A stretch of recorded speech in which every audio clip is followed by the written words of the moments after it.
Some people would say this is the greatest Soulslike ever created.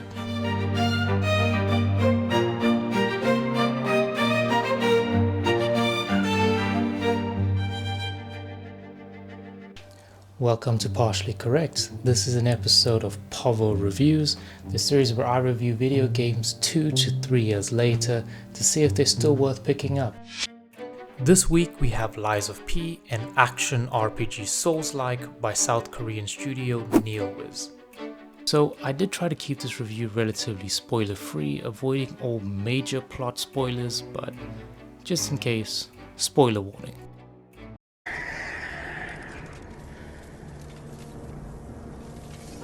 The story of Lies of P is inspired by the classic children's novel Pinocchio by Carlo Collodi.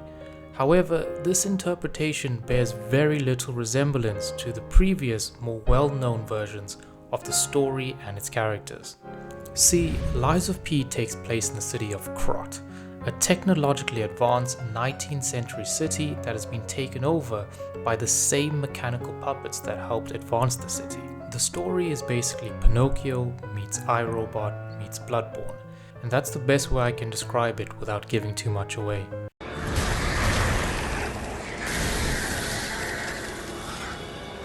You play as P.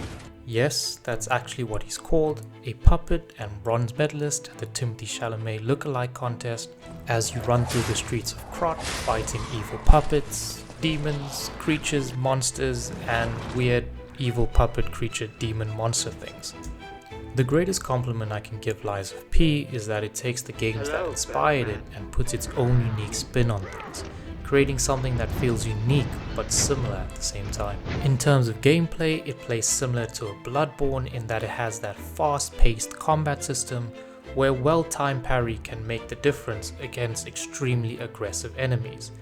More about enemy aggression later on in the video. Like Bloodborne, Lies of P uses a rally-based health bar, meaning if you get hit by an enemy, you can try earn back your health by successfully attacking the enemy. This allows for a faster paced, more aggressive combat system, which I'm a really big fan of, because it forces the player to fight in the pocket, rather than attack from the outside like one of those pathetic magic users in Elden Ring. The weapons in Lies of P are also great fun, with weapons coming in two parts, the blade and the handle. You can then assemble different combinations of the blade and the handle, allowing you to create dozens of unique weapons, which is a pretty cool feature. We've got wrenches, swords, daggers, pipes, you name it.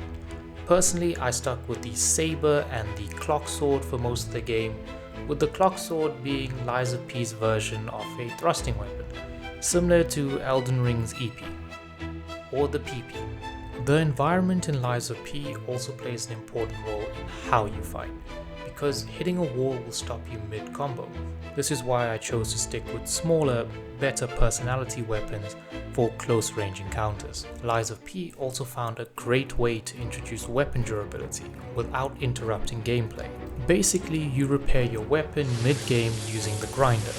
While switching to grinder is something I'm pretty used to, this is definitely one of the game's standout mechanics.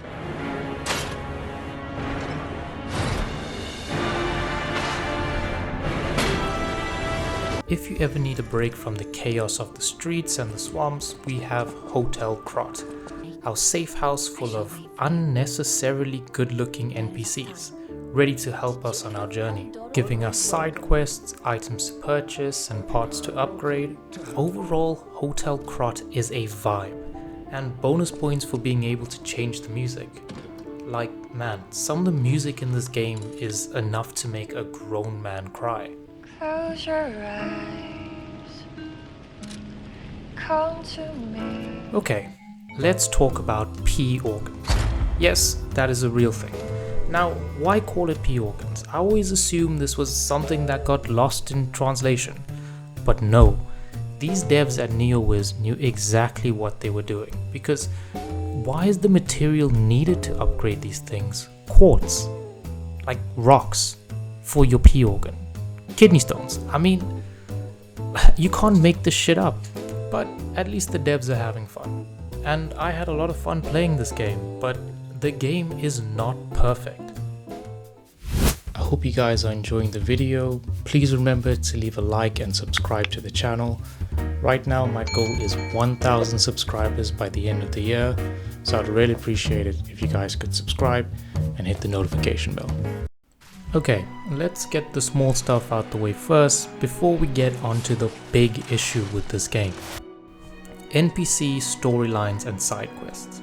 There isn't really much to write home about on this one.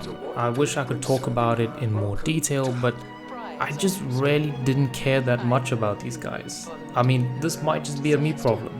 I understand that, but the subplots just felt rather underwhelming, and they really only begin to feel marginally interesting in the final few hours of gameplay. But by then, it's too late. Okay, let's talk about this game's biggest negative in my opinion. Enemy aggression. Enemies in this game are some of the most aggressive enemies I've ever come across.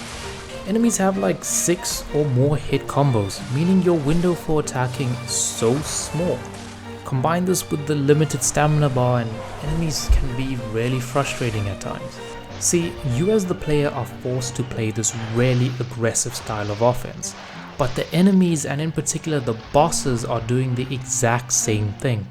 Combine this with the visually hard to read attacks, like seriously what the hell was this boss, and you oftentimes get a frustrating experience.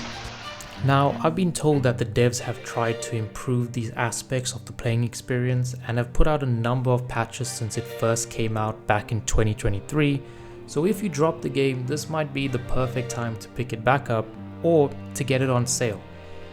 Depending on which patch of the game you have installed will completely change your gaming and playing experience, with many players complaining that the earlier versions of the game were just far too difficult. Despite some of the negatives, I'm still a big fan of this game, and I do think it is the best Souls-like I have ever played. Lies of P and the City of Krot is amazing, and I'm actually really looking forward to the DLC coming out this summer. Overall, I'm giving Lies of P a solid 8.3 P organs out of 10. Please like and subscribe, and thanks for watching.